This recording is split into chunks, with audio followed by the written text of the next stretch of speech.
Prague avait été en Europe une des premières victimes de la rapacité hitlérienne. Ces images nous apportent le récit des derniers jours de l'occupation, au cours desquels la capitale tchèque, comme Paris, s'est libérée elle-même au début de mai.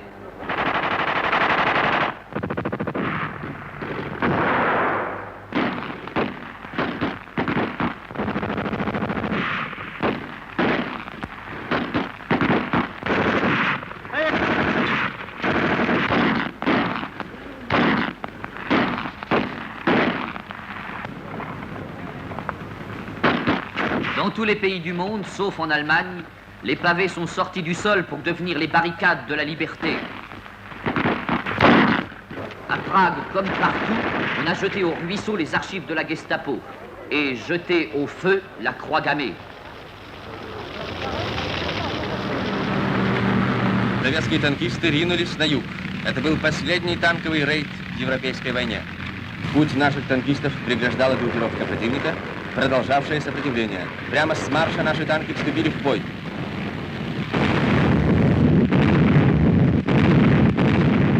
Праги зависело от скорости советских машин. Каждый выигранный час сберегал десятки и сотни жизней в осажденном городе. Le premier tank soviétique entré dans Prague libérée portait le numéro 23. C'est le même tank sur un piédestal devenu monument qui était entouré d'autres tanks en août 68.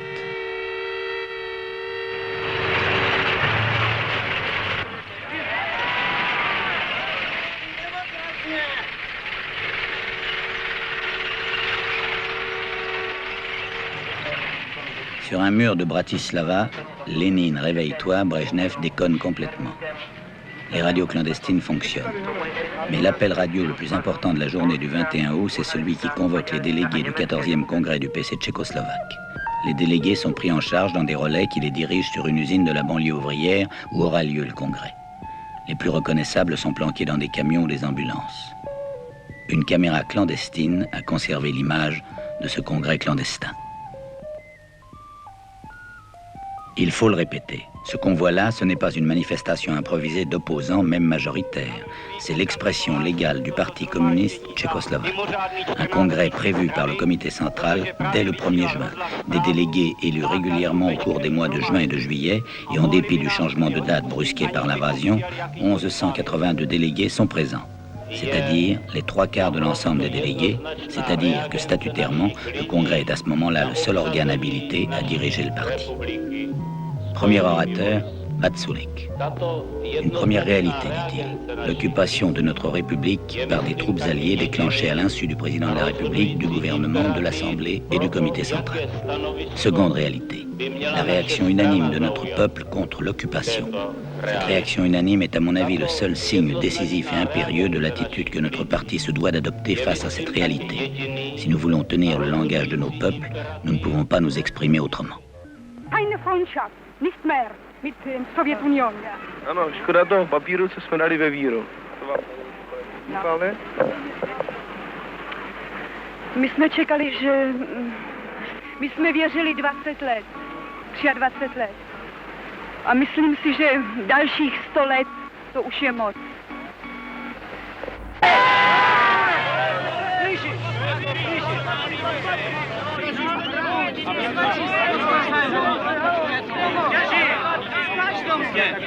Nač to je to?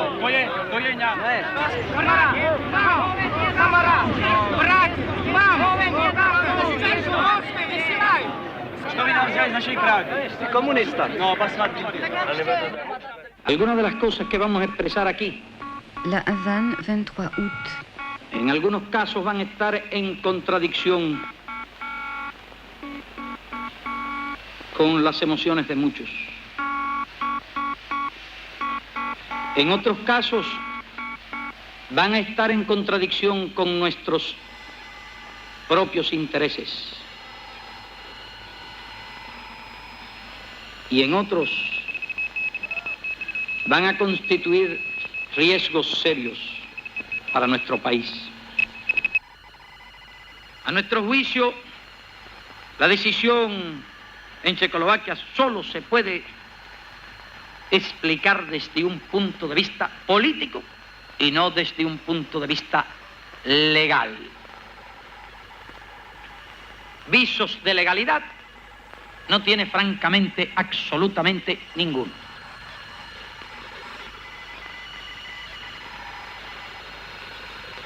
¿Cuáles son las circunstancias que han permitido un remedio de esta naturaleza? Un remedio, uno que coloca en difícil situación a todo el movimiento revolucionario en el mundo. Un remedio que constituye una situación verdaderamente traumática para todo un pueblo, como es la actual situación de Checoslovaquia.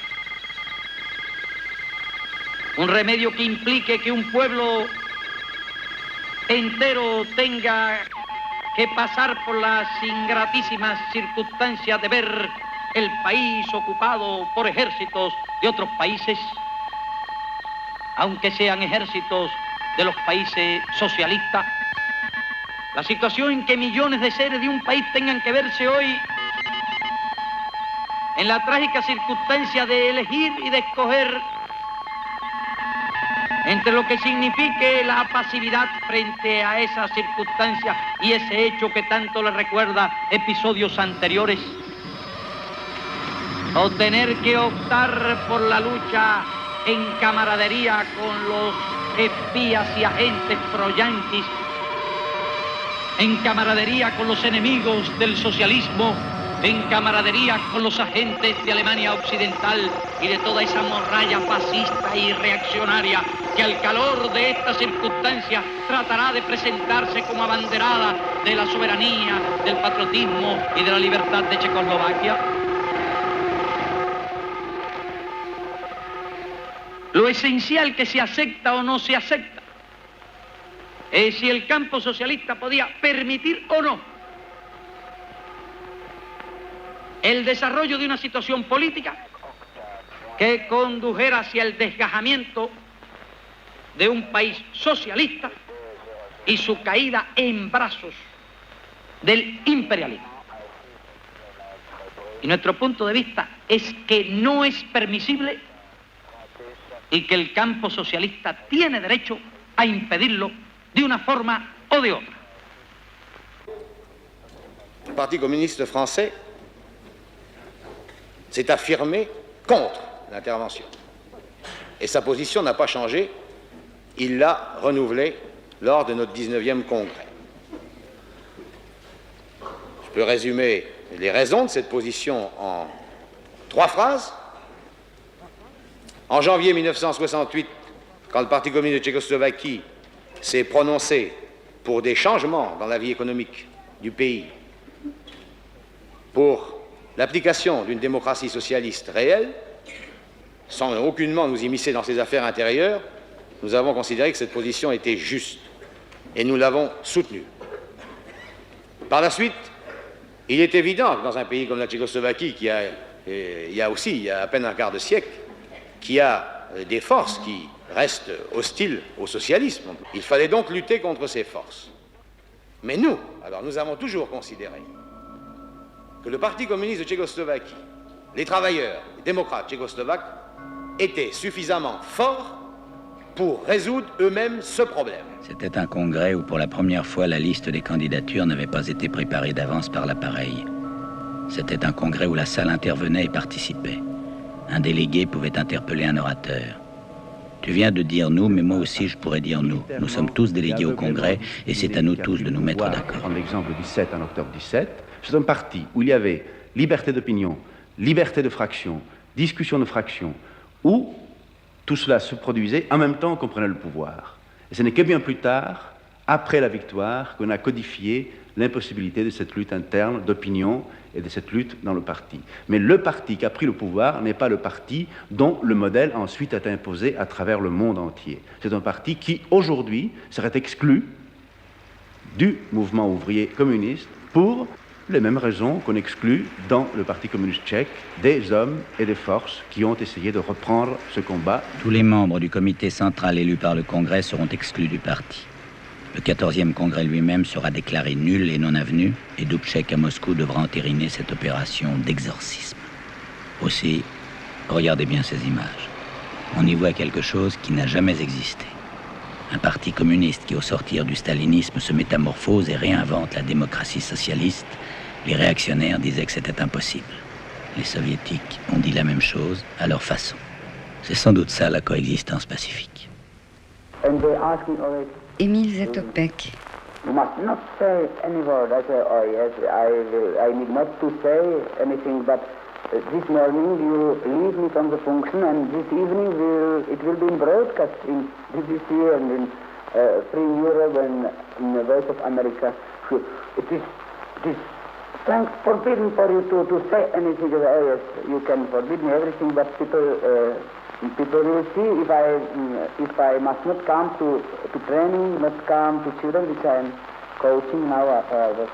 What do you think the government are going to do to you?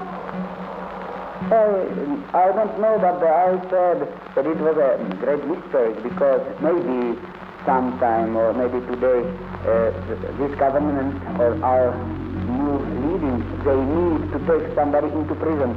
If I am with him, everybody knows he is a good man because I am very known, well known as a good man. J'avais filmé Zatopek en 1952 aux Jeux Olympiques d'Helsinki. Ce qui nous était apparu comme une respiration, un îlot de paix dans la guerre froide, sera peut-être considéré par les historiens comme une véritable tentative de contact entre l'Est et l'Ouest. Une préfiguration de la diplomatie du ping-pong et du basket. À un moment où la guerre de Corée semblait préfigurer tout autre chose.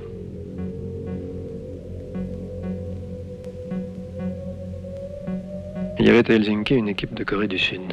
Et le cuisinier de cette équipe était l'homme qui, en 1936 à Berlin, avait gagné le marathon devant les caméras de Leni Riefenstahl. Seulement à l'époque, il était japonais. On ne sait jamais ce qu'on filme. Leni Riefenstahl avait cru filmer un japonais, elle avait filmé un coréen. Moi, en suivant le champion de jumping de l'équipe chilienne, j'avais cru filmer un cavalier, j'avais filmé un putschiste, le lieutenant Mendoza, devenu plus tard le général Mendoza, un des 4 de la junte de Pinochet. On ne sait jamais ce qu'on filme. Que croyaient montrer les caméras de télévision sur le stade de Munich en 1972 ? L'émerveillement qu'endeuillé par la mort des 8 otages israéliens, les Jeux puissent continuer. Mais moi, à Mexico, en 1968, j'avais vu massacrer 200 personnes pour que les Jeux puissent commencer.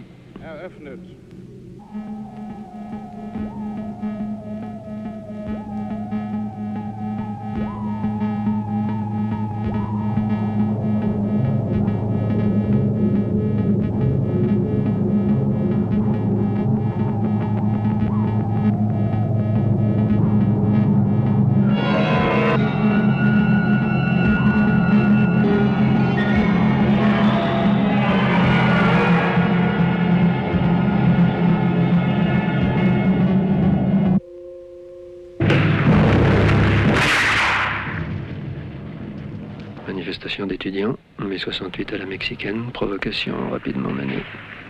200 morts, et les Jeux avaient pu s'ouvrir dans une capitale pacifiée sans qu'une seule nation manque à l'appel.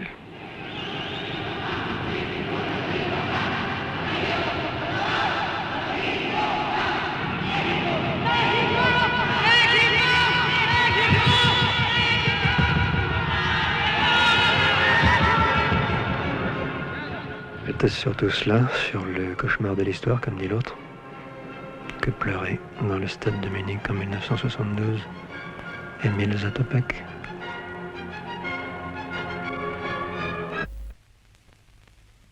Ou bien revenait-il plus précisément au stade d'Helsinki en 1952, qui pour les Tchèques était d'abord l'année du procès Slansky. Obviněný Slánský, jak se stalo, že jste se vy, který byl 30 let členem komunistické strany Československa, nakonec dostal do služeb imperialistů a stal se organizátorem a hlavou styku proti Lidově demokratické republice Československé. Abych to vysvětlil, chci uvést nejprve několik slov o svém původu a o počátcích své politické činnosti. Přišel jsem do dělnického hnutí jako člověk buržázního původu. Můj otec byl zámožným vesnickým obchodníkem.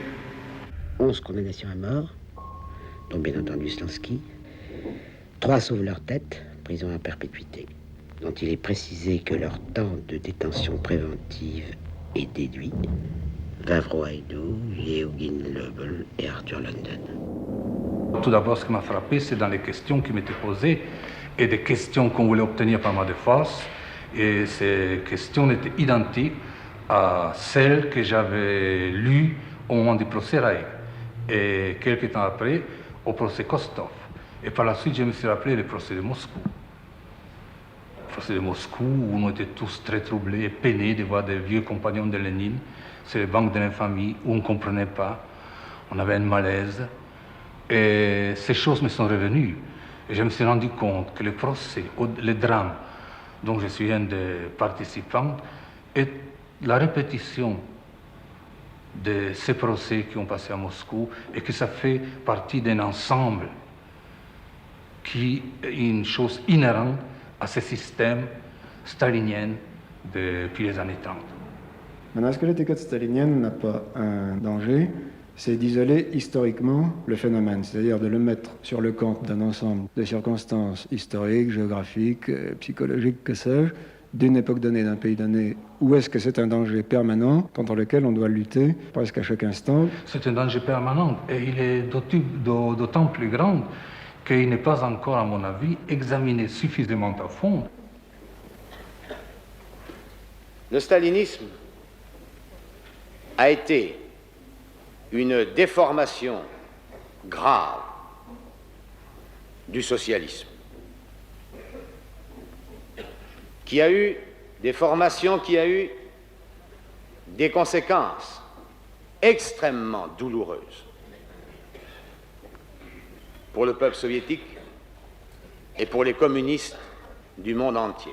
C'est un terme très ambigu, parce que, d'abord, il laisse supposer que cette évolution est liée à un homme ou à un groupe d'hommes, peut-être à une situation sociale d'arriération et d'encerclement, et que donc, une fois qu'un certain type de dirigeant a disparu de la scène de l'histoire, et qu'un certain type d'encerclement et d'arriération a disparu de la scène de l'histoire, ces phénomènes-là ne se reproduiront plus. Or, l'expérience démontre que ce n'est pas exactement vrai.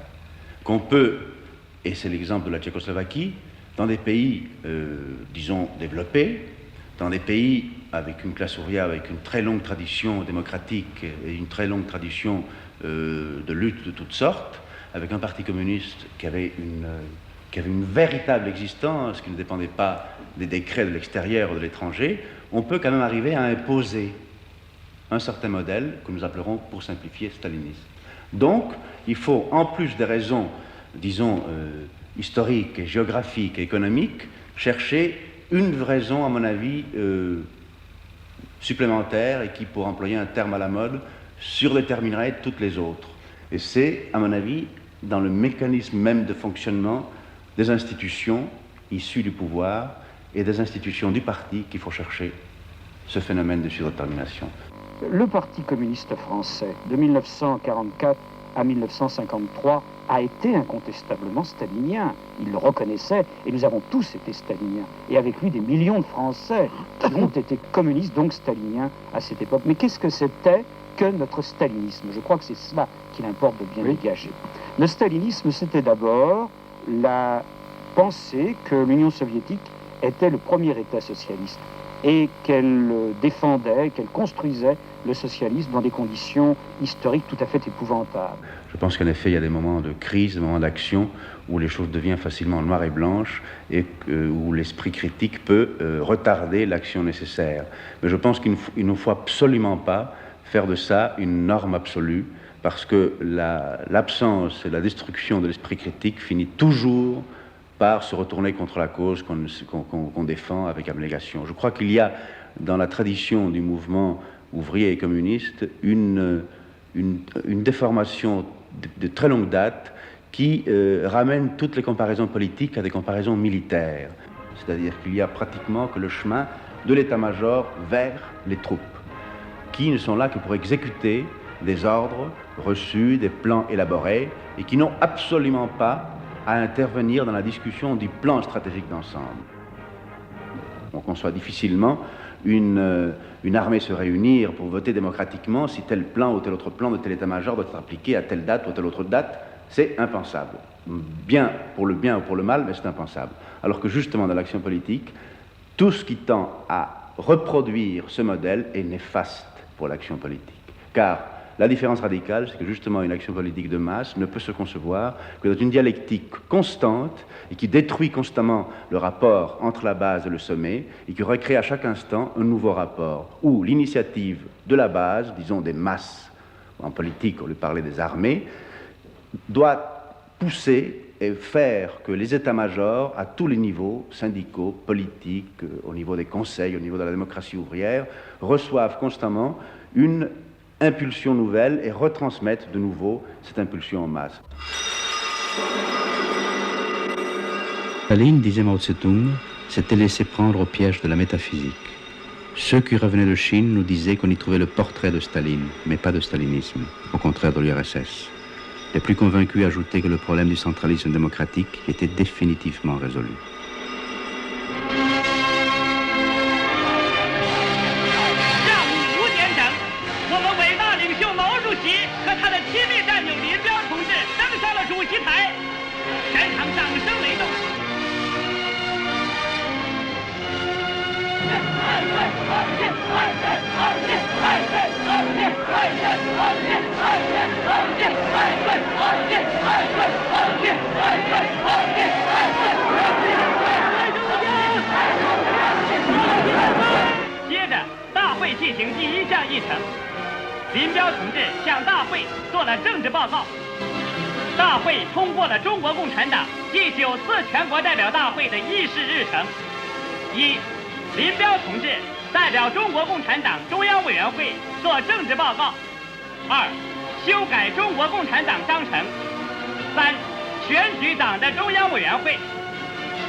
Vous avez rêvé, la Chine. C'est sans doute votre fonction d'être les ratons laveurs de la Révolution, de la faire apparaître toujours immaculée, c'est-à-dire explicable.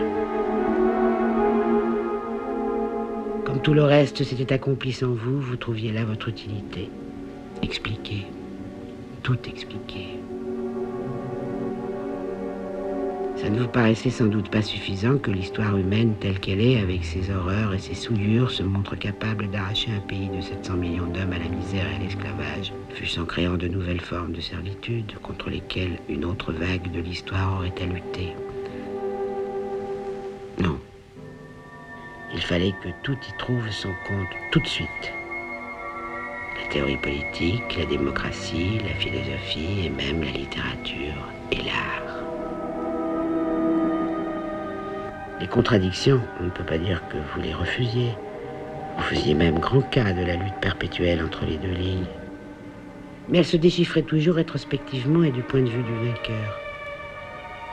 Vous pratiquiez une dialectique à l'envers qui commençait par sa conclusion, c'est-à-dire la parole de la faction dominante, et remontait impeccablement à une origine jusque-là inaperçue. Chaque crise n'engendrait pas seulement un nouvel avenir, mais un nouveau passé, parfaitement clair, même si un peu monotone. Les naïfs, les humbles résistaient aux mensonges à leur manière, naïvement, humblement. Pas vous. Votre intelligence, au contraire, s'en trouvait fortifiée.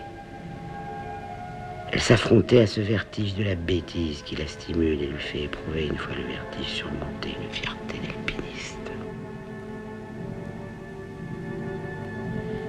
Si bien qu'à tout expliquer, à tout justifier, vous vous serez conformé à ce qui de tout temps a été la tâche assignée aux intellectuels par le pouvoir. Votre seule originalité aura été de le faire en proclamant la fin des pouvoirs et en vous persuadant que vous étiez en train de contribuer à les détruire.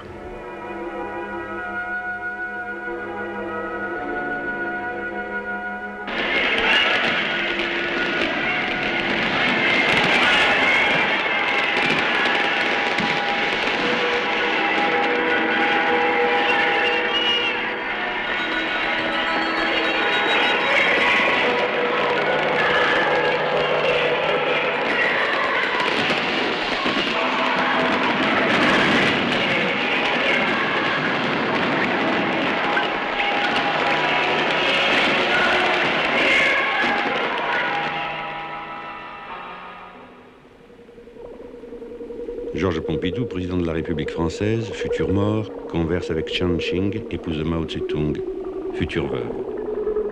À la porte du Grand Timonier, Pompidou est accueilli par Wang Hongwen, que la révolution culturelle a propulsé au comité central, où il la représente symboliquement.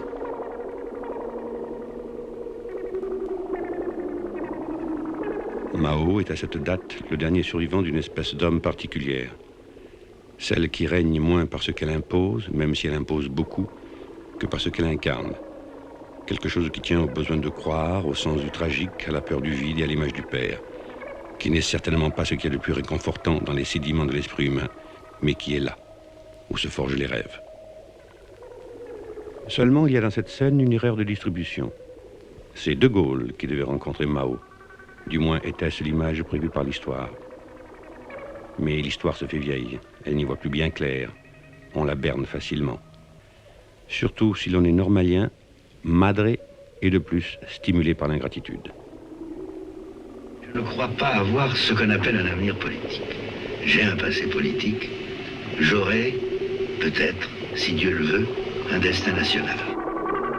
Ainsi commençaient les guerres de succession, en Chine comme en France, avec quelque part, semblait-il, la complicité, amère ou ironique, de ceux à qui il faudrait succéder. Je l'ai revu dans ces derniers jours de juin, où vraiment j'ai trouvé là un homme très différent, un homme lassé et manifestement incertain sur l'avenir, alors qu'il avait gagné la partie, puisqu'il y avait eu le 30 mai où il avait renversé complètement la situation. Mais manifestement, le général de Gaulle sortait très touché, très atteint par ces événements. Et puis, manifestement, beaucoup, même de ses fidèles, à certains moments, s'apprêtaient à l'abandonner, enfin considéraient qu'il devenait un personnage encombrant. Et c'est d'ailleurs ce qu'ils ont fait peu de temps après. C'est la gauche qui a ébranlé le général de Gaulle en mai-juin dernier. C'est la droite qui l'a renversé en avril. L'analyse des résultats du référendum est tout à fait claire de ce point de vue-là. Aujourd'hui, 23 avril, les arguments juridiques ne détermineront plus 10 000 votes. Comme en tant d'autres circonstances, le oui, ce n'est plus que la confiance en De Gaulle, le non, ce n'est plus que le désir de son départ. En réponse à la seule question posée, qui est d'approuver par une seule réponse l'ensemble du projet de loi, en ce qui me concerne, avec regret, mais avec certitude, je ne l'approuverai pas. Je pense qu'il y aura une majorité de non, j'en suis persuadé. Oui. Enfin, on n'est jamais sûr de rien. Et en discutant avec les gens, par exemple, Maintenant, ils sont fatigués de cette façon de se conduire, toujours dire si vous voulez pas, si c'est pas oui, je m'en vais, bon ben qu'ils s'en aillent. Ça a vécu avant, il faudra bien qu'on vive après, hein. Il n'y a pas d'erreur. De toute façon, il peut mourir aujourd'hui pour demain. Il faudra bien qu'il soit remplacé. Et tous mortels.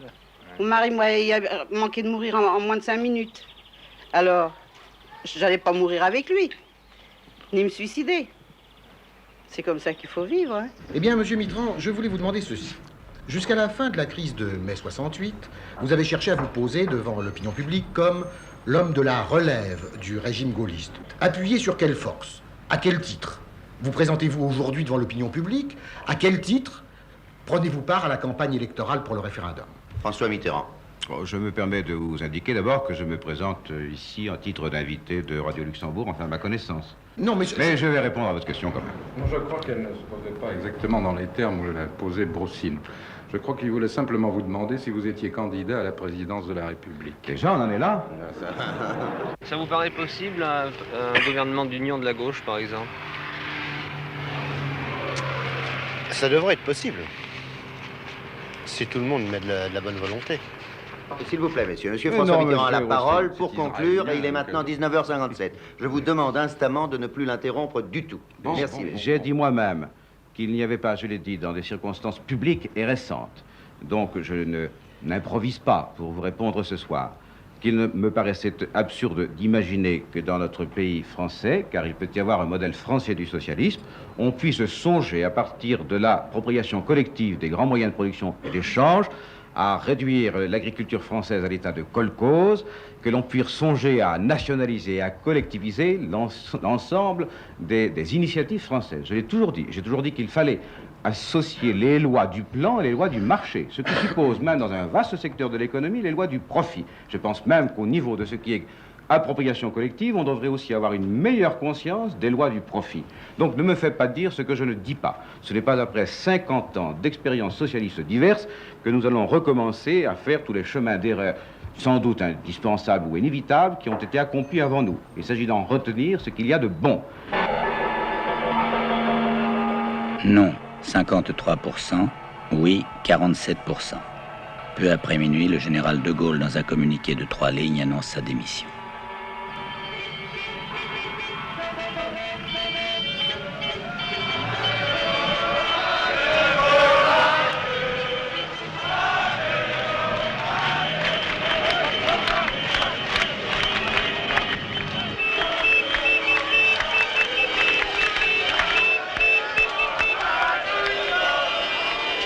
On reste continuellement dans ce cercle vicieux, c'est-à-dire qu'on revendique pour un petit peu de l'amélioration de notre vie, mais on remet au pouvoir les gens qui nous empêchent d'avoir une vie, disons, digne. Un vieux m'avait dit un jour, vote le plus rouge que tu pourras, ça a toujours le temps de pâlir. Si on suppose que le PC est quand même le parti fort, le mieux structuré, le mieux organisé, où le travailleur a plus confiance en lui depuis très longtemps, pour lui, il est de savoir s'il va rechercher l'alliance à sa droite, c'est-à-dire le Parti socialiste, puis d'autres, les classes moyennes, tout ce qu'on voudra. Pour aller à des changements réels que le chemin de l'unité et de l'union. Je ne crois pas du tout qu'il soit possible de réunir toutes les organisations de gauche. Et là, je crois aussi qu'il y a une certaine critique. Et puis d'abord, il faudrait savoir, dans ces organisations de gauche, quelle organisation tient vraiment à changer le régime. Mon camarade du parti se lève et il me dit, tu sais, Georges, je suis d'accord avec toi, je suis d'accord avec tout ce que tu as dit. Mais moi, Guy Mollet, j'y crois pas. Il y a des gens qui se rappellent quand même. Enfin, pour moi, je me rappelle. 2 ans, plus de 2 ans d'Algérie, sur Guy Mollet. Ça compte. Moi, c'est fini. Alors, je lui ai dit, mais le problème, c'est pas Guy Mollet. Le problème, c'est de gagner à la lutte commune les travailleurs communistes, les travailleurs socialistes et tous les démocrates. Et puis je lui dis, si tu as un autre chemin plus facile, propose-le-moi, moi je suis d'accord pour le prendre tout de suite. Il n'y a pas d'autre chemin. Demandez le t-shirt de l'Union populaire, demandez le t-shirt de l'Union populaire. Participez au succès de l'Union populaire en achetant le programme commun. Pour arriver à cette union de la gauche, à ce programme commun de gouvernement que les communistes réclamaient déjà en mai 68, le parti allait entreprendre une transformation assez vertigineuse de son image. Le programme de gouvernement établi entre le Parti communiste, le Parti socialiste et les radicaux de gauche. Ce qu'un esprit critique aurait hésité à formuler aux années 50 sous peine d'être jeté aux poubelles de l'histoire, qu'il s'agisse de l'URSS et des pays socialistes, des libertés dites formelles ou bourgeoises, ou plus récemment de l'autogestion et même des mots d'ordre gauchistes comme « changer la vie », les communistes eux-mêmes le proclamaient aux années 70 sur le ton de l'évidence. Le parti le plus lent à se déstaliniser était maintenant le plus rapide à se déléniniser. la transformation de la société, il est indispensable que nous entraînions avec nous la majorité du peuple dans le combat démocratique et dans le combat révolutionnaire. Le problème de la démocratie, vous avez parfaitement raison de le souligner, est un des problèmes fondamentaux du développement du socialisme. Je considère par exemple, je l'explique dans l'histoire du phénomène stalinien, que Lénine lui-même a sous-estimé l'importance du phénomène démocratique. Parce que ça signifie l'abandon du concept de dictature du prolétariat. Du concept, peut-être pas, parce que le concept, n'est-ce pas, c'est un concept très théorique et qui n'a pas du tout une valeur, je dirais, opérationnelle. Dans l'esprit de Lénine, il n'avait pas une valeur opérationnelle. Ah, dans l'esprit de Lénine, peut-être, mais dans l'esprit de Marx, certainement pas. Chez Marx, c'était un concept théorique qu'il opposait à la dictature de la bourgeoisie. Alors pour Lénine, c'est autre chose, parce que précisément, Lénine a dirigé un parti qui s'est emparé du pouvoir par une révolution violente et qui l'a conservé par la force. Et chez lui, il y a eu une sorte d'assimilation entre le concept théorique de la dictature du prolétariat et la façon pratique de diriger l'État, qui était une façon dictatoriale. C'est d'ailleurs pourquoi, dans la Constitution soviétique de 1918, une voix ouvrière valait 25 000 voix paysannes. C'est pourquoi les autres partis étaient interdits. C'est pourquoi il n'y avait ni liberté de la presse, ni liberté d'association, ni liberté d'information, etc., etc.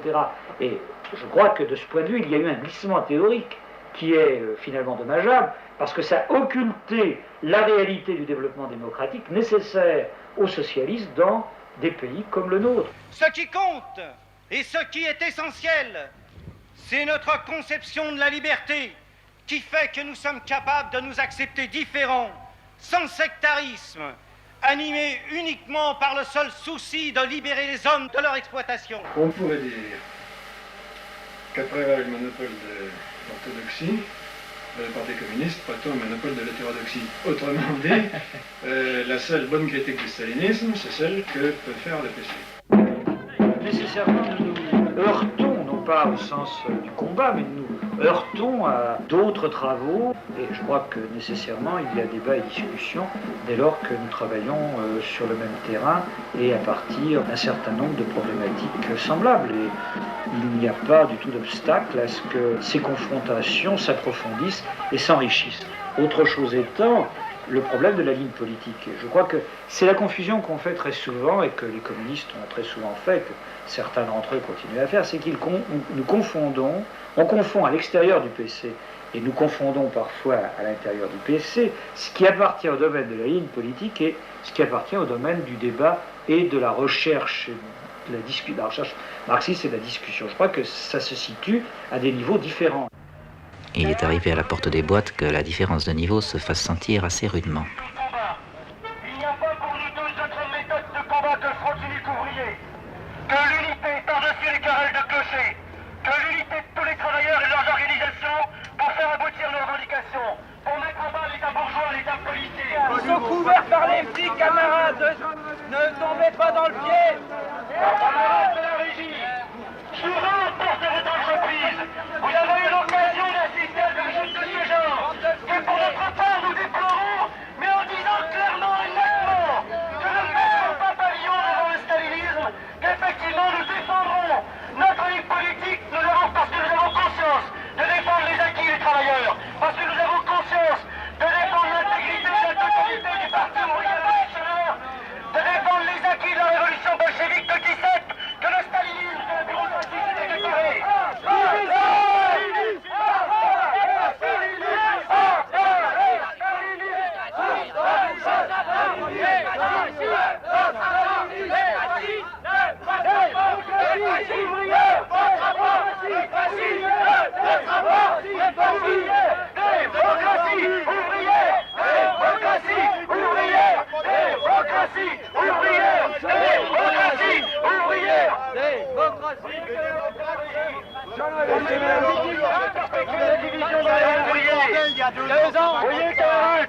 La manière dont on essaye,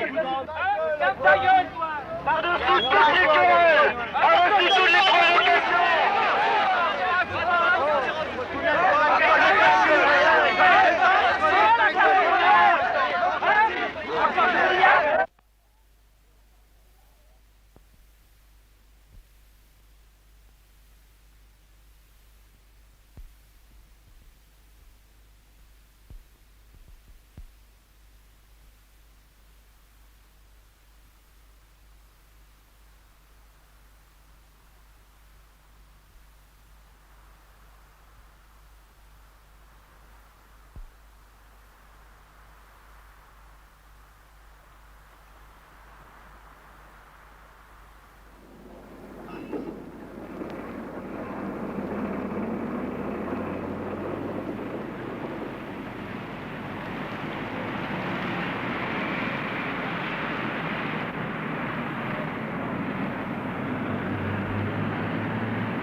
je crois pas que c'était un suicide, parce que le suicide, ça signifie, c'est la solution pour ma personne, parce que moi, je vois pas d'issue, alors je me suicide, mais là, il s'est tué, c'est tout à fait différent, parce qu'il a fait pour tout le monde, il n'a pas fait pour soi-même, il a eu un courage que nous, personne de nous ne l'a. Il a fait vraiment quelque chose d'extraordinaire parce que justement, nous maintenant, on se sent coupable de sa mort qu'on n'a pas fait plus avant, qu'on n'a pas plus agi, négocier avec quelqu'un ou je ne sais pas, vraiment, je crois que tout ce cortège qu'il est là, c'est le cortège de la culpabilité, c'est tout.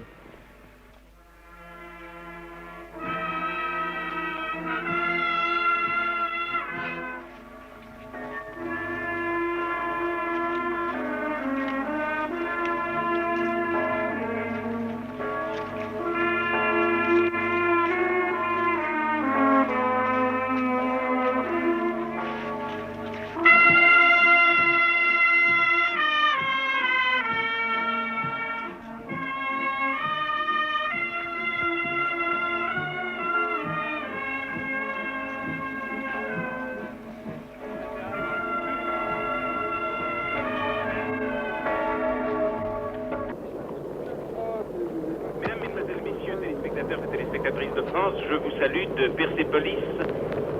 La France vient de prendre l'antenne. Le premier plan que vous avez vu, c'était Leurs Majestés impériales, le Shahin Shah et la Shabanou, qui reçoivent les hôtes augustes et illustres de tous les pays, les rois, les princes, les chefs d'État, au pied des ruines de Persépolis.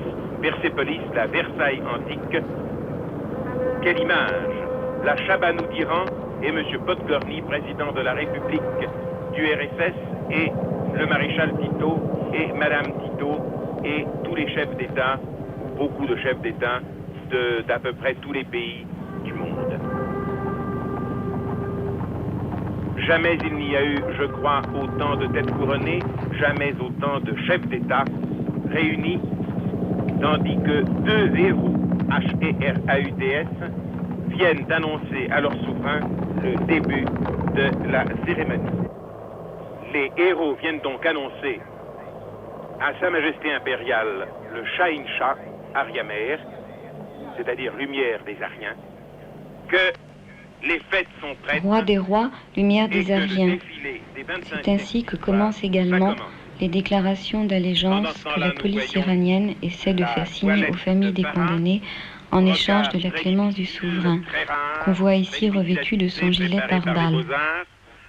Coiffé par un coiffeur français, et toutes les dames importantes qui participent à ces cérémonies ont été coiffées par un célèbre coiffeur parisien et ont été maquillées. Lorsqu'on s'engage dans une activité révolutionnaire sur n'importe quel pays, on risque non seulement d'être réprimé, mais la mort.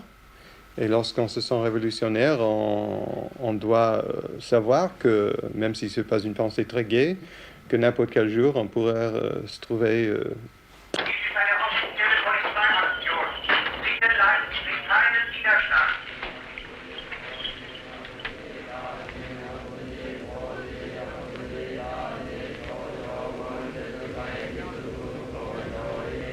Ulrich, Tania. Sarita.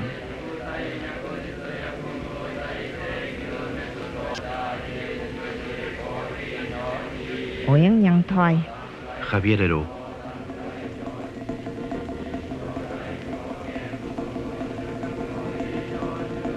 Malcolm X. Camilo Torres. Chichi.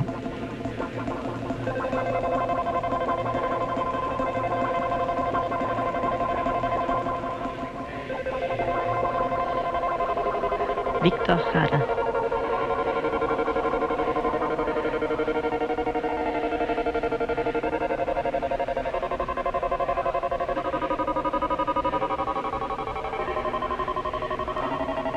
Julián Grimao. George Jackson.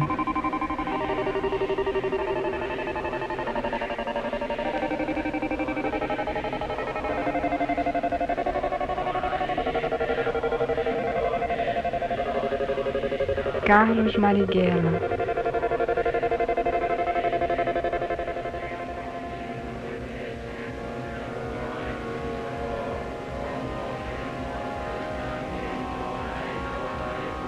Roque d'Alto.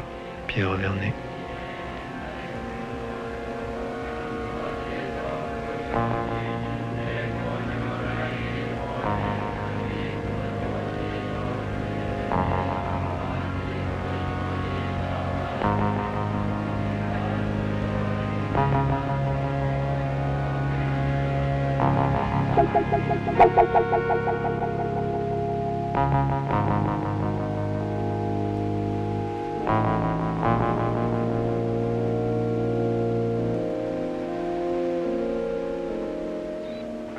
Certains prétendent que Pierre Vernet a été tué alors qu'il ne menaçait absolument pas le responsable administratif et que celui-ci a tiré sans avoir été préalablement attaqué. Parallèlement à l'enquête, cette affaire a suscité bien évidemment de nombreux commentaires. Pour la CGT, il s'agit de provocation. De tels actes, dit-elle, sont faits pour essayer de détourner les travailleurs de leurs véritables revendications. 6 avril 1974. Georges Pompidou est mort. C'est là, dit-on, que Jacques Chirac a conçu l'idée que pour faire triompher le gaullisme dans l'avenir, le plus sûr moyen était de faire élire Giscard d'Estaing dans l'immédiat. Et pour les bas-côtés, dans 2 chapelles, à droite et à gauche. Veuillez vous avancer sans précipitation et dans le recueillement. Nixon a mauvaise mine sur le parvis de Notre-Dame. Il a des soucis. D'ailleurs, toute cette collection de chefs d'État a l'œil blême. C'est pas ça le pouvoir. Il suffit de les regarder pour savoir. Ou de comparer avec l'œil d'un chat. Car voilà l'épreuve de vérité, le critère absolu. Jamais un chat n'est du côté du pouvoir. La preuve, la cérémonie d'exorcisme que ce brave Baudouin qu'on célèbre chaque année dans la ville d'Ypres, accusé par l'Église au Moyen-Âge d'adorer les chats.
Jusqu'à présent, les pouvoirs opprimaient ou tuaient directement.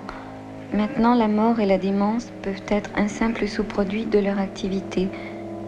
Au Japon, la compagnie Shiso empoisonne les eaux de Minamata par ses rejets de mercure. Les pêcheurs et leurs familles sont atteints de ce qu'ils appellent seulement la maladie. Des enfants infirmes viennent au monde.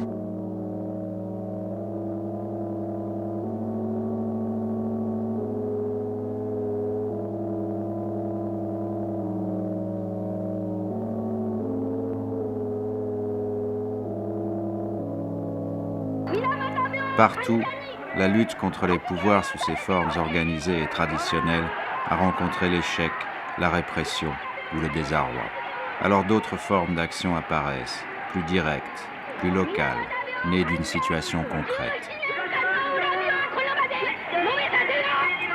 Il ne s'agit plus de prendre le pouvoir dans un avenir lointain, mais de s'opposer au pouvoir à l'endroit précis où lui s'oppose à vous.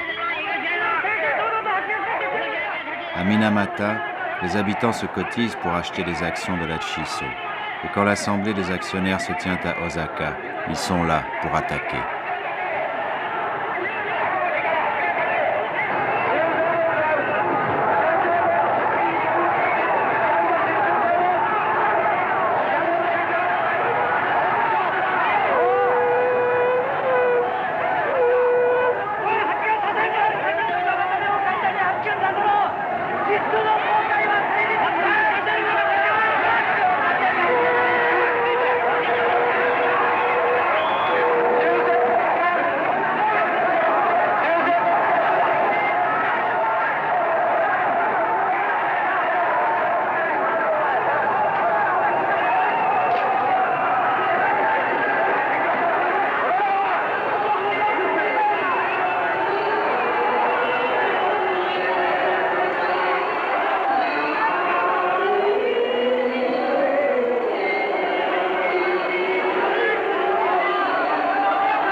Mais quand le pouvoir suprême de la plus grande puissance mondiale s'est trouvé mis en cause, ça s'est passé d'une manière toute différente.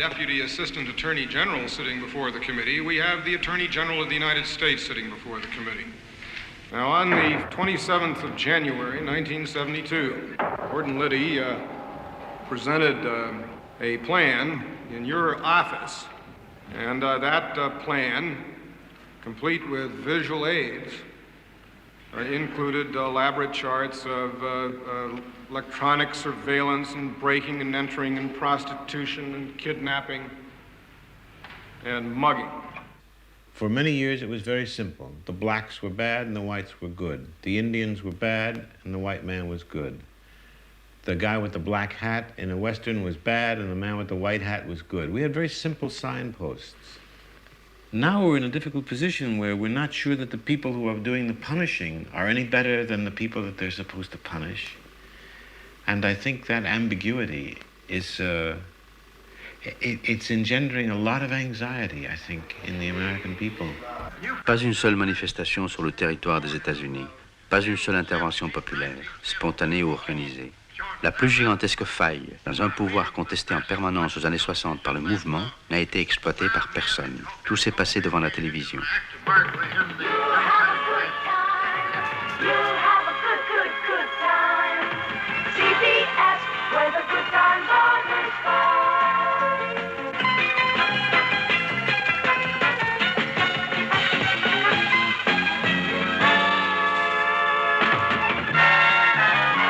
Maintenant, les gens qui, avant, se réunissaient en protestant, disons, contre la guerre du Vietnam, maintenant, ils disent que peut-être il faut faire autre chose en même temps. Il faut chercher dans eux-mêmes, parfois, les réflexes, les bons réflexes de vivre bien avec les autres, de se mettre en paix avec le monde, c'est-à-dire avec l'environnement et aussi avec le monde interpersonnel. C'est-à-dire que dans le domaine des actualités, on ne voit plus des grands manifs dans la rue, peut-être, On ne voit plus des grandes activités politiques en mettant les bras en l'air tous les jours. Mais la lutte est toujours là. Et je crois, à mon avis, qu'il y a plus de gens que jamais qui en participent à leur façon. Et ils savent aussi comment travailler ensemble. On n'est pas avant des réunions qui commencent à 9h, qui commencent à 9h du matin et durent jusqu'à minuit en disant plusieurs choses sur Marx, Lénine, Mao et ne faisant plus rien. Ils savent maintenant comment travailler ensemble mieux qu'avant. Et c'est déjà quelque chose parce qu'avant, c'était terrible. Le mouvement, le fameux mouvement dont on parle si souvent des années 60, a fait peut-être pas mal de choses, mais n'avait au fond aucune connaissance des méthodes de travail qui pouvaient mener à un travail, à mon avis, très efficace. Octobre 67, marche sur le Pentagone. Interview de l'amiral Moore à la télévision.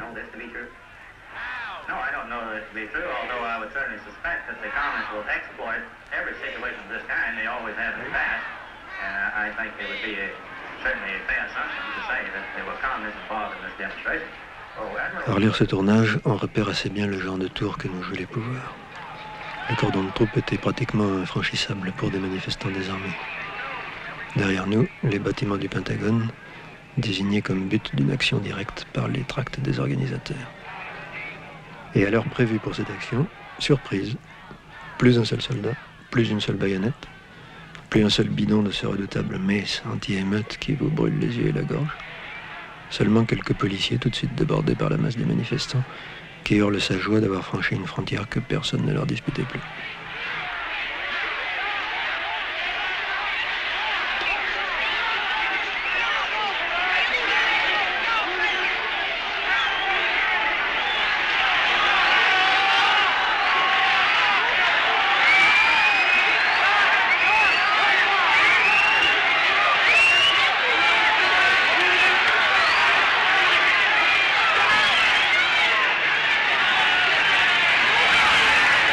Tout s'est stabilisé là, sur les marches, après une tentative de pénétration plutôt symbolique. Les flics avaient vraiment peur, on n'avait pas dû les prévenir. J'ai filmé ça et je l'ai présenté histoire de piper les pipeurs comme une victoire du mouvement. Mais en voyant ces images, en les comparant au récit des policiers qui racontent comment ils ont mis le feu même dans les commissariats de mai 68, je me demande si un certain nombre de nos victoires des années 60 n'étaient pas exactement du même ordre. Tout le monde savait en ce moment-là que ce n'était qu'un début. Et si c'était à un moment donné en sens de, je sais pas moi, de l'ivresse de la révolution qui commence, c'était faux. C'était faux, c'était tragique, mais c'était un moment tout de même. On disait que 68-69 aux États-Unis, c'était 0,5 en Russie. Et on verra bien parce qu'il nous en reste toujours 12 ans pour savoir. La situación de la guerrilla hoy en día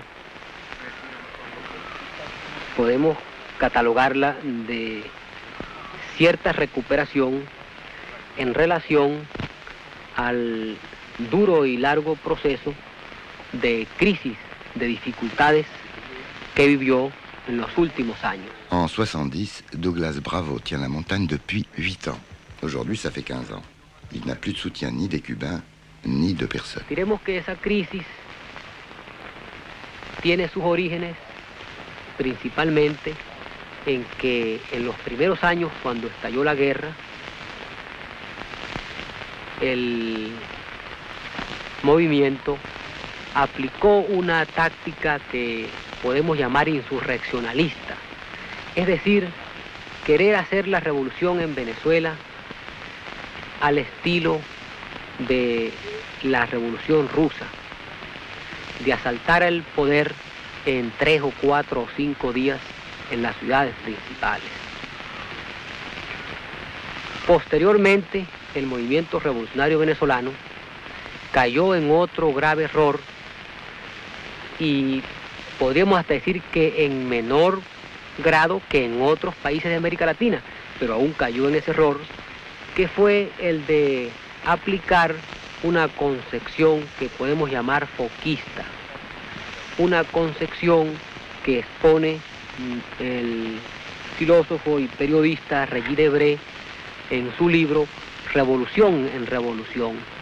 Il est certain que la lutte coûte cher. Vous pensez qu'elle va continuer? Bien sûr, sous des formes peut-être différentes, mais ce sera toujours le même combat, en Amérique latine du moins. Vous ne croyez pas que la décade qui va venir sera différente de celle qui s'est écoulée? Bien sûr, puisque ce sera une autre décade, mais la lutte révolutionnaire continuera, sous les formes que chaque pays, chaque nation inventera, qui lui seront propres, en accord avec ses traditions, en accord avec la réalité nationale de chaque pays. Mais elles continueront, tout aussi dramatiques et tout aussi difficiles que celles qui viennent de passer. Mon action n'a pas de caractère particulier, elle aurait voulu être un fragment d'une action plus générale. De toute manière, actuellement, j'ai pas d'action, alors la question se pose pas. À peine libéré, Régis est au Chili, au cœur d'un processus démocratique qui semble être l'antithèse absolue de révolution dans la révolution. D'où le besoin d'interroger Salvador Allende sur ses rapports avec la révolution cubaine.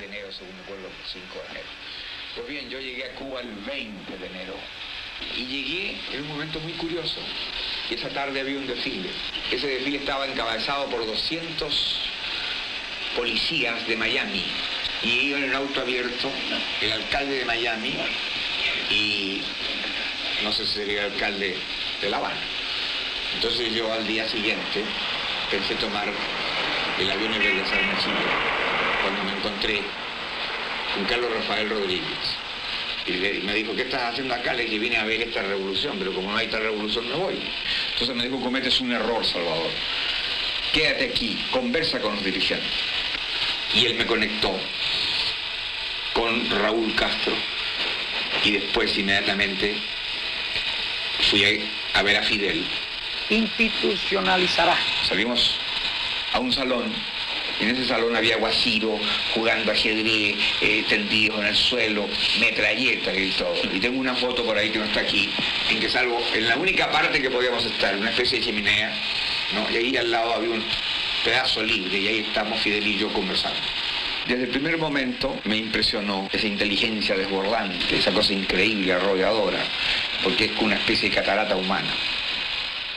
Y de aceite también, de carne, especia, cebolla, ajo, toda la demás especia, tomate, porque se cocina aparte de la salsa, entonces pues, tapa, carne, ¿comprende?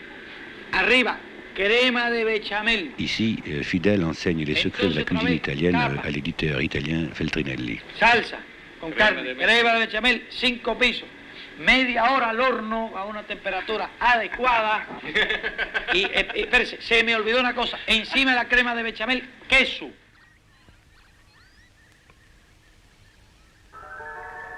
Fidel avait le génie des grands acteurs de transformer l'accidentel en légendaire. Ce geste, par exemple, de faire bouger les micros, né de la nécessité d'occuper ses mains quand il n'avait pas encore toute son expérience d'orateur, était devenu un geste rituel. Une signature, guettée avec ravissement par tous les Cubains en longueur de discours. Il ne rencontrerait qu'une fois des micros qui refusaient de bouger à Moscou. ¡Viva el internacionalismo proletario! Здравствуй, пролетарский интернационализм!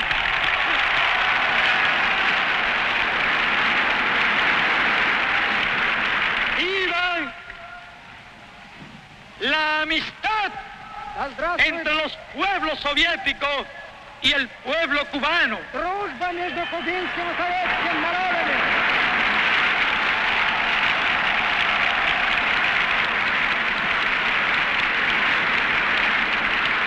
¡Viva la Unión Soviética! Llegará el momento oportuno en que la revolución como proceso dinámico que es hoy, como proceso que destruye lo viejo y construye lo nuevo, vaya institucionalizándose.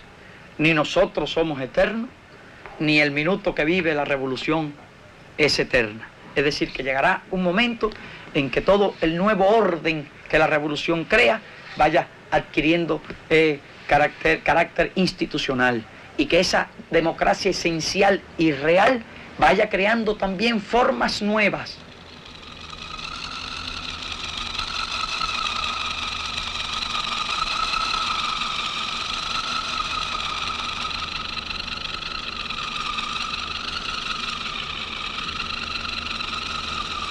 Mientras tanto, nosotros tenemos una elección aquí todos los meses, pero es una elección en la plaza pública.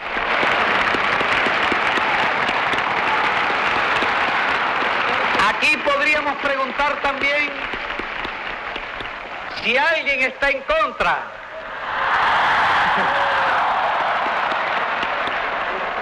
Si alguien se abstiene, entonces aprobado por unanimidad los acuerdos del Congreso.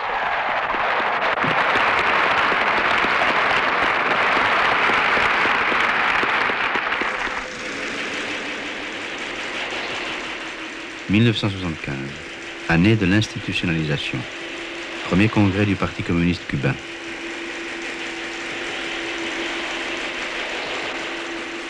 Parmi les orateurs, Mikhail Suslov.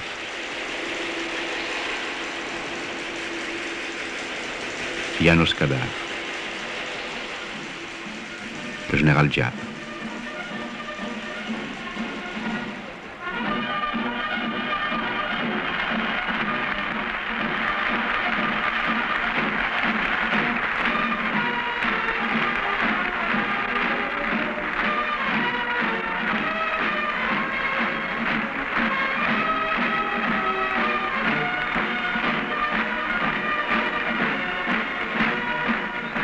El partido lo resume todo.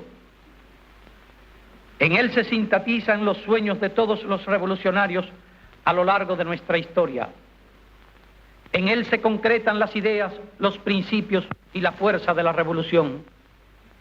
En él desaparecen nuestros individualismos y aprendemos a pensar en términos de colectividad. Él es nuestro educador, nuestro maestro, nuestro guía y nuestra conciencia vigilante cuando nosotros mismos no somos capaces de ver nuestros errores, nuestros defectos y nuestras limitaciones. El caso cubano no se repetirá en Mujica, Parti Communiste Venezuelano. Ya lo decía Marx, la historia no se repite. Y cuando se repite un hecho histórico, no se repite sino en forma de tragicomedia. A nuestro juicio, Volodya Teitelboi, Parti Communiste Chilien. Cubana, el imperialismo norteamericano se alertó y construyó en todos nuestros países un dispositivo antiguerrillero muy difícil de superar por esa vía. The same type of miracle that happened in Cuba. Au Pentagone. Those miracles won't happen again because now the countries are prepared. Por eso, el camino chileno, que es el camino de todo un pueblo, hacer la revolución, resulta mucho más invulnerable al ataque del imperialismo norteamericano y más efectivo en cuanto a sus resultados que el hecho de que se levanten heroicamente un grupo de muchachos en una montaña o en una ciudad para derribar un gobierno. Le gouvernement d'unité populaire qui va prendre place au Chili, qui doit prendre place au Chili, avec la désignation de Allende comme président de la République, n'est pas en soi un gouvernement d'obédience marxiste. C'est un gouvernement d'union qui comprendra des communistes, des socialistes, des radicaux. Et pour notre part, nous considérons que précisément l'expérience chilienne confirme la thèse du Parti communiste français, à savoir que l'union des partis de gauche sur un programme clair, sur des perspectives claires, peut permettre la formation d'un rassemblement populaire suffisamment fort pour battre la bourgeoisie. J'indique d'ailleurs que depuis le succès de Salvador Allende, un certain nombre de démocrates, y compris de démocrates chrétiens, qui au départ étaient plus ou moins réticents avec l'unité populaire, apportent leur appui maintenant. C'est donc tout à fait la confirmation, je répète, de la thèse des communistes, l'union des partis de gauche, l'union des forces de gauche, est capable de déclencher dans un pays, et je considère que ce serait le cas chez nous, de déclencher la formation d'un mouvement majoritaire capable de vaincre la bourgeoisie. Nous saluons cette expérience chilienne, et je tiens d'ailleurs à vous dire, parce que nous sentons bien que cette expérience est tellement dangereuse pour les capitalistes qu'il y a des risques de pression, sinon d'intervention, et en particulier de l'impérialisme américain. Je tiens à vous dire que s'il y avait une intervention en ce sens au Chili, le Parti communiste français, j'en suis sûr, avec les autres partis de gauche, saura prendre des initiatives pour apporter le soutien total des démocrates français à nos camarades chiliens.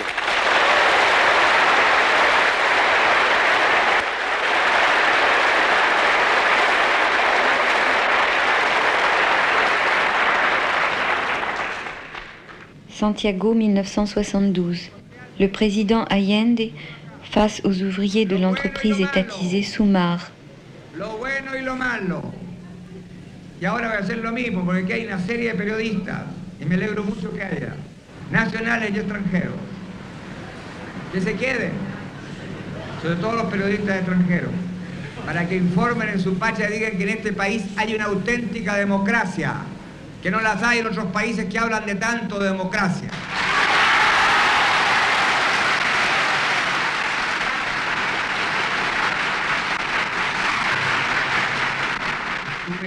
Jueves y viernes pude apreciar aspectos positivos y aspectos negativos.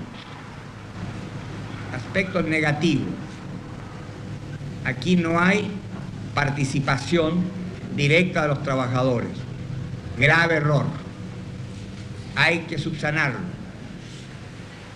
Los comités de producción tienen como base esencial el hacer que cada compañera y compañero que trabaja en una sección A, B o C sepa cuál es la tarea que debe cumplir él y el conjunto de los que trabajan en esa sección, dentro del plan que debe ser discutido, analizado, criticado también, en reuniones primero de los distintos sectores y después en reuniones conjuntas, los días domingo o el sábado en la tarde.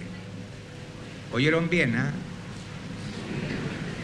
Caramba, que es penoso oír decir que cuando se cita asambleas para estudiar los planes de la empresa, no concurren muchos compañeros o compañeras. Esto demuestra poca conciencia política. Y resulta que todo este proceso de cambios de Chile para abrir camino a una sociedad distinta descansa ¿en qué? En los trabajadores, en la producción, en la productividad. Entonces, el obrero que participa entiende que antes era una máquina más, o menos que una máquina. Hoy es un ser humano que se da cuenta que esta empresa le pertenece a él porque le pertenece al pueblo de Chile y él forma parte del pueblo. Y caramba, que es penoso pensar que hay obreras u obreros que pueden robarle a una industria del Estado, a su propia industria, a la empresa que ahora es de ustedes. Como me di cuenta que había una repulsa a la gente que no trabaja bien y que recibe sus emolumentos como si trabajara bien. Y eso es muy bueno que lo hayan dicho. No pueden los flojos vivir a expensas del que cumple su trabajo, ni pueden ser premiados los que no cumplen bien sus obligaciones. No puede haber apellido político que defienda al incapaz en una empresa del Estado. El carné del partido no da ni capacidad ni honradez. Hay que ganarse el derecho a ser respetado por el Estado.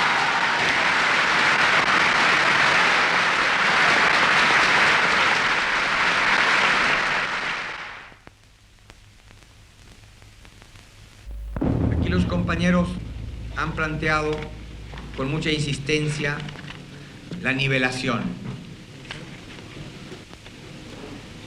Y nosotros pensamos que esa nivelación no puede hacerse. No, yo no vine a buscar aplausos ni silbidos. He venido a razonar con los trabajadores. No puede hacerse. Porque si hacemos la nivelación en el campo textil, si a Sumar le significa un 47% de aumento, a otras empresas le significa sencillamente más del 200% de aumento. ¿Cuánto tendríamos que alzar los precios para eso? Yo sé que no podemos seguir con esta política de reajuste si acaso no hay como respuesta una producción mayor, porque si no, la inflación nos va a ahogar a todos. Sería aceptable que ustedes dijeran mañana nivelación, y si no hay nivelación, paro. ¿Sería justo? No. ¿Van a obtener la nivelación porque paran? No. ¿Voy yo a mandar la fuerza pública y hacerlos trabajar obligadamente? No. ¿Voy a promover enfrentamientos que signifiquen baleo a los trabajadores? No. Tengo que hablar con ustedes. Tengo que explicarles las cosas. Tienen que entenderlas. Y si no se impone por la razón, por la fuerza moral, bueno, no me queda otra cosa que irme, pues, compañero. ¿Qué voy a hacer? ¿Voy a quedarme tranquilo cuando yo veo que este país, si no se toman medidas muy drásticas, puede llegar a una espiral inflacionista en que nos ahoguemos todos en papel? No. No puede hacerse, pues, compañeros. Entonces, nosotros tenemos todas las desventajas del régimen capitalista y ninguna ventaja del socialismo. Estamos colocados al medio, compañeros. Estamos hechos sándwiches. Yo le decía ahí a los compañeros, qué cosa más dramática para mí, por ejemplo, que cuando paso en mi automóvil, que tengo que ir todavía con 3 autos porque tienen que cuidarme, porque a algunos les gustaría que no tuviera tan buena salud, ¿no?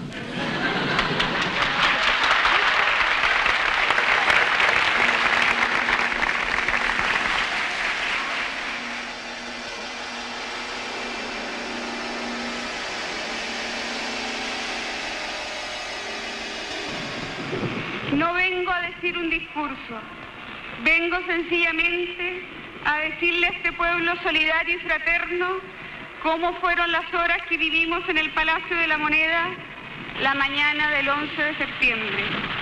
En este acto solidario con Chile quisiera decirles lo que me pidió les transmitiera aquello que me confió en la Moneda bajo el fuego del combate. Dile a Fidel que yo cumpliré con mi deber.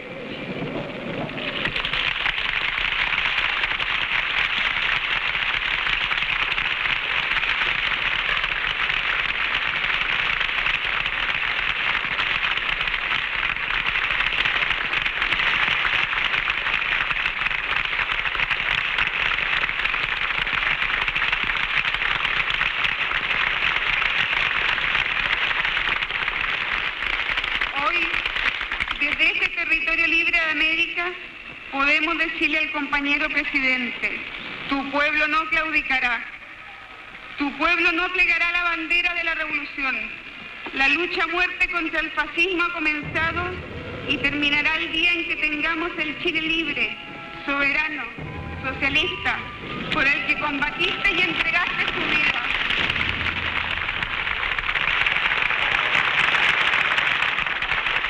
Querido compañero presidente, venceremos.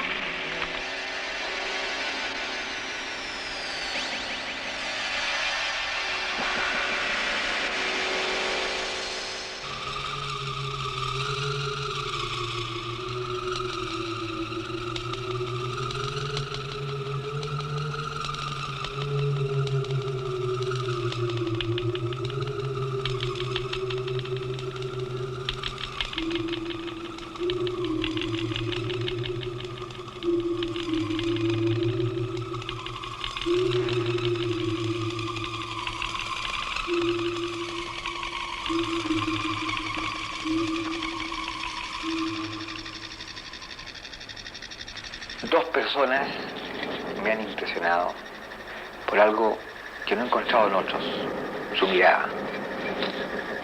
Zhou Enlai y el Che Guevara.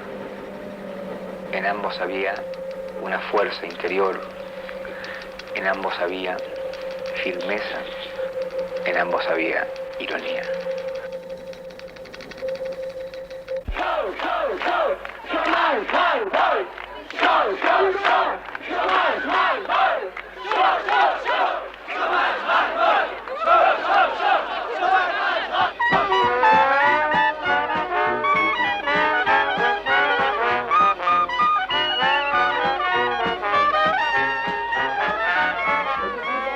Ce jour-là, pas un manifestant ne doutait qu'il était en train d'assister au dernier des 1er mai de la Ve République. En fait, c'était le dernier de l'Union de la gauche.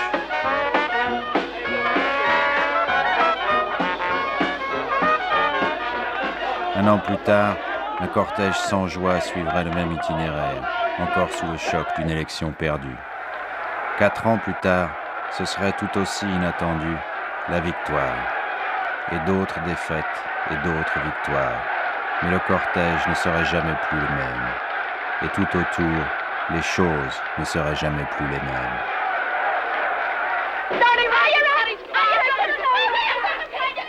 Imaginez maintenant que celui qui a fait ce montage en 1977 se voit soudain offrir l'occasion de regarder ces images après un long intervalle.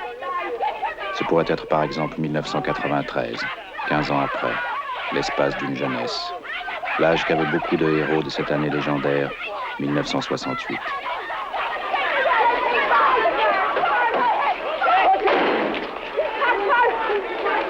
Il pourrait méditer sur le temps qui passe et en mesurer les changements avec un instrument très simple, en énumérant les mots qui n'avaient simplement aucun sens pour les gens des 60s. Des mots comme boat people, sida, thatcherisme, ayatollah, territoires occupés, perestroïka, cohabitation, ou ce sigle qui remplace URSS et que d'ailleurs personne n'arrive à retenir, CEI. Et puis il y en a qui s'en sont tirés à bon compte comme moi, mais il y en a d'autres. Il y en a qui ont pris par les cheveux, une dame de 40 ans. Car la si puissante et si redoutée Union soviétique avait cessé d'exister. Le sésame de cette transition avait d'abord été droit de l'homme, maintenant c'était économie de marché. Le terrorisme avait remplacé le communisme en tant qu'incarnation du mal absolu. Qui pouvait encore comprendre qu'à une certaine époque, ce n'était pas si mal de kidnapper un ambassadeur américain si cela servait à libérer une jeune brésilienne de ses bourreaux. Tiveram bastantes companheiras presas que sofreram diversos outros tipos de tortura. A maioria delas sofria torturas internas, quando enfiavam cateteres pela vagina e davam choques électricos. On parle toujours de la répression en Amérique latine, mais en fait c'est une guerre différente, c'est une guerre d'élimination sélective. Aujourd'hui, le Brésil est une démocratie, le Chili aussi, jusqu'à un certain point. Le rêve communiste a implosé. Le capitalisme a gagné une bataille, sinon la guerre. Mais une logique paradoxale fait que certains des ennemis les plus déclarés du totalitarisme soviétique, ces hommes de la nouvelle gauche à qui ce film est largement consacré, ont été entraînés dans le même tourbillon. Revanche des staliniens, leur opposition de gauche est morte avec eux. Ils étaient liés dialectiquement comme le scorpion à la tortue, souvenez-vous d'Orson Welles, c'était leur caractère. Pour la 4e fois, l'exposition des armements terrestres s'est tenue à Satori afin de promouvoir l'exportation des réalisations les plus modernes en matière d'armement. 150 exposants présentèrent environ 700 matériels militaires à une quarantaine de délégations étrangères. Ainsi, notre auteur s'émerveillerait des ressources de l'histoire qui a toujours plus d'imagination que nous. Il penserait à la fin du film tel qu'il l'avait conçu en 1977, quand il comparait le trafic d'armes des grandes puissances à ces sélectionneurs volants dont le travail est de limiter les populations de loups à un chiffre acceptable. Devinez qui elles arment aujourd'hui.